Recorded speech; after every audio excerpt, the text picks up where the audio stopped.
On June 29, 2011, a group of high school students from the National Outdoor Leadership School embarked on a month-long camping trip in the Alaskan wilderness. The 7 students, Joshua Burg Noah Lehrer, Sam Sigan, Sam Mehlman, Victor Martin, Shane Garlock, and Sambo, were accompanied by 3 instructors as they trekked through the western Tell Christina mountains. For 24 days, the group made their way through the rugged and difficult landscape, covering a total distance of 40 miles. On the 25th day, the instructors left the students on their own to cover the last 24 miles and put their newly acquired skills to use. The students were expected to complete the remaining distance in 3 days before meeting up with their instructors and returning to civilization. Before parting ways, one of the instructors shot a smile at the group and jokingly said, "Don't die." As the students continued on their journey, they followed a narrow creek that served as both a trail and a consistent source of food. However, the creek's twists and turns forced the group to walk in a single file line, limiting their vision and making it difficult to anticipate what lay ahead. It was during one of these moments that Joshua Berg, who was leading the group, turned a corner in the creek and came face to face with a 500-pound grizzly bear. Despite being taught to stand his ground in the face of a bear, panic set in, and Josh turned and ran. The other members of the group heard him scream, and before they knew it, the massive grizzly had closed the distance between them. Cut off from the outside world and left to fend for themselves deep in the Alaskan wilderness, the group had only a GPS beacon to signal for help in the event of an emergency.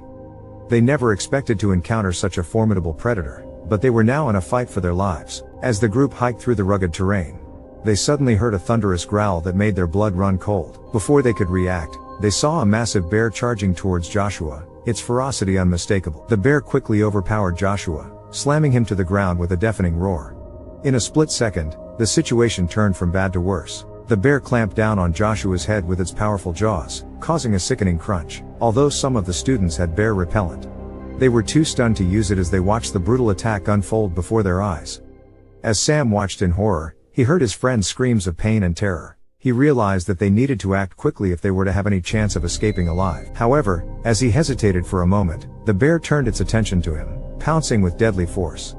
Sam tried to fight back, but it was futile against the bear's immense strength. The bear bit down on his head, causing another sickening crack, but Sam somehow managed to break free and attempted to run. But it was too late as the bear caught up with him and began to tear into his flesh with its sharp claws. The sound of the boys' screams filled the air, a chilling reminder of the brutal reality they were facing. As Noah tried to help Joshua, the bear ambushed him, causing severe injuries to his scalp, back, and chest. The bear then lifted him up and shook him before throwing him back down to the ground. Meanwhile, the bear continued its vicious rampage, leaving a trail of carnage in its wake. In a desperate attempt to survive, the boys ran for their lives, seeking refuge in the surrounding bush. The air around them was once again still, but the memory of the bear's brutal attack would haunt them for the rest of their lives. While in a position 7 feet above the ground, the bear spotted 3 of the boys who had been hiding across the creek bed, causing the bear to flee. However, in its haste, the bear accidentally latched its teeth onto Victor's left calf.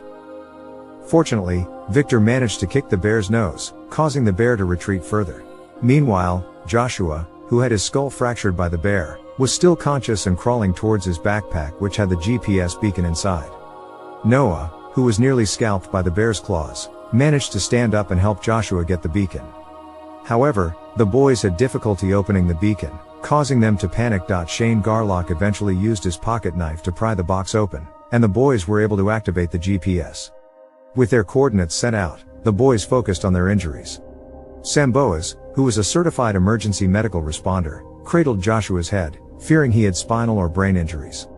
Joshua's condition was critical, and he made a farewell video to his family and friends, saying his last goodbyes. Sam Mehlman led Joshua in a Jewish prayer, traditionally sung as a person's last words. While waiting for rescue, the boys did what they could to keep warm and help each other. Finally, a helicopter arrived, but it was not big enough to fit all 7 boys, so Victor, Noah, and Shane left with the pilot. Joshua and Sam again were too severely injured to leave and had to wait for another helicopter. Sambo chose to stay behind with the injured boys, while the other boys left. After 3 hours, the second helicopter arrived and took the remaining boys to the hospital. Victor was treated for the bite on his leg and released, while Noah had his scalp stapled back into place and his lung punctured by the bear's tooth. Sam again was treated for broken ribs.